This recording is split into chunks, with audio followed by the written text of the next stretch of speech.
Hi.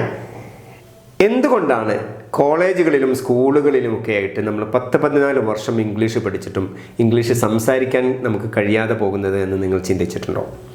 നമ്മുടെ പാഠ്യ രീതിയുടെ ഒരു ചെറിയൊരു പ്രശ്നമാണ് ഇതിന് കാരണം. നമ്മൾ സാധാരണ സബ്ജക്റ്റുകൾ പഠിക്കുന്നത് പോലെ ഗ്രാമറും വൊക്കാബുലറിയും ഒക്കെ പഠിച്ചു വെച്ചിട്ട് ആവശ്യം വരുമ്പോൾ ഉപയോഗിക്കാൻ ശ്രമിക്കുമ്പോൾ പലപ്പോഴും നമുക്ക് നമ്മുടെ വാക്കുകൾ തൊണ്ടയിൽ കുരുങ്ങി പോവുകയാണ് ചെയ്യാറുള്ളത്. ഇത് യഥാർത്ഥത്തിൽ നമ്മളൊരു നീന്തൽ പഠിക്കുന്നത് പോലെയാണ്. എന്താണ്? നമ്മൾ നീന്തൽ പഠിക്കാൻ വേണ്ടി ഒരു പുസ്തകം വാങ്ങിച്ചിട്ട് അതിൻ്റെ സ്റ്റെപ്പുകൾ കാണാപ്പാഠം പഠിച്ച് നമ്മൾ വെള്ളത്തിലേക്ക് ചാടിയാൽ എന്ത് സംഭവിക്കുമെന്ന് അറിയാലോ.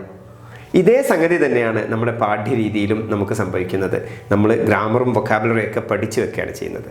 നിങ്ങൾ ചിന്തിച്ചിട്ടുണ്ടോ, ചെറിയൊരു കുട്ടി അവൻ്റെ മാതൃഭാഷ പഠിക്കുന്നത് ഓരോ ദിവസവും അവൻ്റെ ലൈഫിൽ വരുന്ന ഡിഫറൻ്റായ സിറ്റുവേഷനുകളിലൂടെ കടന്നു പോകുമ്പോൾ, ഒരു പ്രോസസ്സിലൂടെ കടന്നു പോകുമ്പോഴാണ് അവന് കേട്ടും പറഞ്ഞും പ്രാക്ടീസ് ചെയ്തുമാണ് അവൻ ലാംഗ്വേജ് സ്വായത്തമാക്കുന്നത്.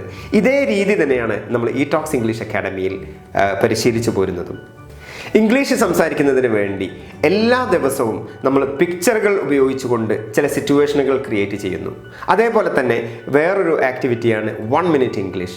നമ്മൾ വളരെ സിമ്പിളായ ടോപ്പിക്കുകൾ തുടങ്ങി ഡിഫറൻ്റായ കോംപ്ലക്സായ ടോപ്പിക്കുകളിലേക്ക് നമ്മൾ കടന്നു ചെന്നുകൊണ്ട് നമ്മൾ പ്രാക്ടീസ് ചെയ്യുകയാണ് ഫ്രം ഡേ 1.